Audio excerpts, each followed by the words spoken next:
সকাল সকাল সপরিবারে বাইকে রওনা করলাম খেলার উদ্দেশ্যে। আমার ছেলের স্কুলে আজকে খেলা আছে। তো খেলার আয়োজন করা হয়েছে কারমাইকেল কলেজের মাঠে। তো ওখানে আমরা সকাল সকালেই পৌঁছে গিয়েছি। গিয়ে দেখি কিছু সংখ্যক অভিভাবক বাচ্চারা আসছে। মাঠ সাজার কাজ এখনও চলছে। তো প্রথমে গিয়েই দেখি অভিভাবকদের ওখানে হচ্ছে অনেক ভিড়। তো গিয়ে দেখলাম ওখানে আগে নাকি এন্ট্রি ফি জমা দিতে হবে। তো 100 টাকা করে আমরা এন্ট্রি ফি জমা দিয়েই তো একটা হলুদ কার্ড নিয়ে নিলাম। হ্যালো ইবরান, আসসালামু আলাইকুম। প্রতিদিনের মতো নিয়মিত ব্লগ নিয়ে আজকে আসলাম আপনাদের সামনে। আশা করছি আপনারা সবাই ভালো আছেন। আলহামদুলিল্লাহ আমিও ভালো আছি আপনাদের দোয়া এবং ভালোবাসায়। তো প্রথমেই তো ছাত্রছাত্রীদের হচ্ছে অ্যাসেম্বলির জন্য দাঁড় করিয়েছে এখানে। শুরুতেই সূরা পাঠ, গীতা পাঠ এবং জাতীয় সঙ্গীত পাঠ করা হলো। এরপরেই তো হচ্ছে পাশেই রাস্তা দিয়ে একটা মহিলা দেখি এক ঝাঁক ছাগল নিয়ে যাচ্ছিল। একাই এতগুলো ছাগলকে কিভাবে যে সামলায়, আসলে অবাক হওয়ার বিষয়।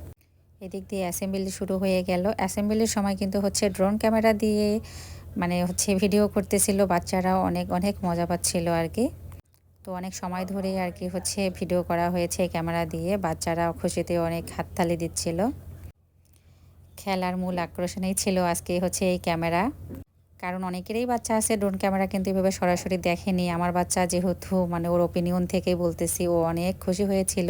ও ফার্স্ট টাইম হচ্ছে এরকম সামনাসামনি ড্রোন ক্যামেরা দেখতে পেয়েছে। অ্যাসেম্বলির পরেই তো খেলা স্টার্ট হয়ে গেল। প্রথমেই হচ্ছে সানমুন কেজের বাচ্চাদের এই তো ব্যাং দৌড় হচ্ছিল। আসলে স্বাস্থ্যই সুখের মূল।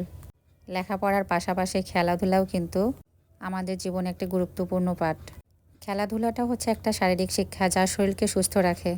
এরপর সেকেন্ড ইভেন্ট শুরু হয়ে গেল বিস্কিট দৌড়।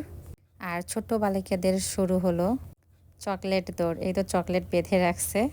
আর ম্যাডাম স্যাররা হচ্ছে রশিটা লাফাচ্ছিল। এই মেয়েটা দৌড়ে পায়নি বলে দেখেন কি অবস্থা। আর এদিক দিয়ে তো আমার মেয়ে হচ্ছে ঘুমিয়ে পড়েছে, কারণ ও সকালবেলা আজকে অনেক ঘুম থেকে উঠেছে। এবার শুরু হয়েছে ক্লাস 1-এর বাচ্চাদের ব্যাং লাফ দৌড়। অনেক দিন পর এরকম খেলার মাঠে বাচ্চাদের খেলা দেখতে অনেক অনেক ভালো লাগতেছিল। তৃতীয় শ্রেণীর বালকদের মোরগ লড়াই হচ্ছিল। ওখানে আমার ছেলেও ছিল, কিন্তু হচ্ছে ও আর কি পায়নি। আবার পাশেই তৃতীয় শ্রেণীর বালিকাদের হচ্ছে চামচ দৌড় হচ্ছিল আর কি। চামচের মধ্যে মার্বেল দিয়ে যে দৌড়টা হয়। এক একটা শ্রেণীর বাচ্চাদের আর কি 3টা করে ইভেন্ট ছিল। 3টা করে ইভেন্টে আর কি হচ্ছে সে খেলতে পারবে।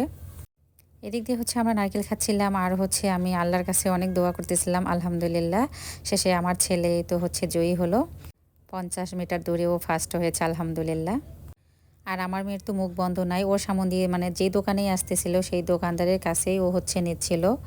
এবার ইভেন্ট হচ্ছে যেমন খুশি তেমন সাজার জন্য হচ্ছে গার্ডিয়ানরা ও বাচ্চাদেরকে আর কি সাজাচ্ছিল। আর এদিক দিয়ে তো হচ্ছে বল খেলা শুরু হয়ে গেল, যেটাকে হচ্ছে আমাদের গ্রামে কিন্তু আগে বালিশ খেলা নামে পরিচিত ছিল। তো দেখেন মহিলা গার্ডিয়ান আমরা কতজন। তো এখানে যখন হচ্ছে আমরা আর কি বল খেলতে বসেছিলাম, তখনই হচ্ছে এখানে বার্ষিকের প্রতিযোগিতা 2025 উপলক্ষে প্রধান অতিথি আসছিলেন আর কি। ওনাকে ভিডিও করা হয়নি। তো যাই হোক, প্রধান অতিথি হিসেবে ছিল প্রফেসর মোহাম্মদ মোস্তাফিজুর রহমান, অধ্যক্ষ কারমাইকেল কলেজ রংপুরের। আর বিশেষ অতিথি ছিল প্রফেসর ডক্টর রেহানা খাতুন, উপাধ্যক্ষ Carmichael college Rangpur. Professor Dilip Kumar Roy, সম্পাদক শিক্ষক পরিষদ Carmichael college. Professor Mohammad Baharul Alam Siddiqui, সহযোগী অধ্যাপক কারমাইকেল কলেজ সহ আরও অনেকে ছিল আর কি। সভাপতিত্ব করছিলেন এখানে কিন্তু জনাব মোহাম্মদ ফিরেজ আহমেদ, অধ্যক্ষ ক্রিয়েটিভ একাডেমি রংপুরের প্রধান শিক্ষক। আর এখানে কিন্তু হচ্ছে বেলুন ফোটানো খেলা চলছিল আর কি। গার্ডিয়ানদের পুরুষ গার্ডিয়ান যারা তারা খেলতেছিল, যে 2জন তো কোনো ক্রমেই হার মানছিল না। শেষে আর কি পুরো মাঠেই ওদেরকে ছেড়ে দেওয়া হয়েছিল এই খেলার জন্য। সব হাস্যকর বিষয়, কেউ কারো কাছে হার মানতেছিল না এই 2জন। আর এদিকে যেমন খুশি তেমন সাজতে, যে দেখেন কি সুন্দর করে তারা হচ্ছে ডিসপ্লে দিচ্ছিল। সবার শেষে ক্লাস 5-এর ছেলেমেয়েদের হচ্ছে দৌড় প্রতিযোগিতা হচ্ছিল। তো আজকের ভিডিওটা আমার এ পর্যন্তই। আপনাদের কাছে কেমন লাগলো অবশ্যই একটু লাইক কমেন্টস করে জানাবেন। শেষে কিন্তু খেলার মাঠ একেবারেই ফাঁকা। এবার আমরাও বিদায় নিয়ে চলে গেলাম বাসার উদ্দেশ্যে। আর আমার ছেলে তো মহা খুশি, ও পুরস্কার পাবে। পুরস্কারের প্রোগ্রামটা কিন্তু স্কুলে করা হয়েছিল। সবাই ভালো থাকবেন, সুস্থ থাকবেন। আল্লাহ হাফেজ।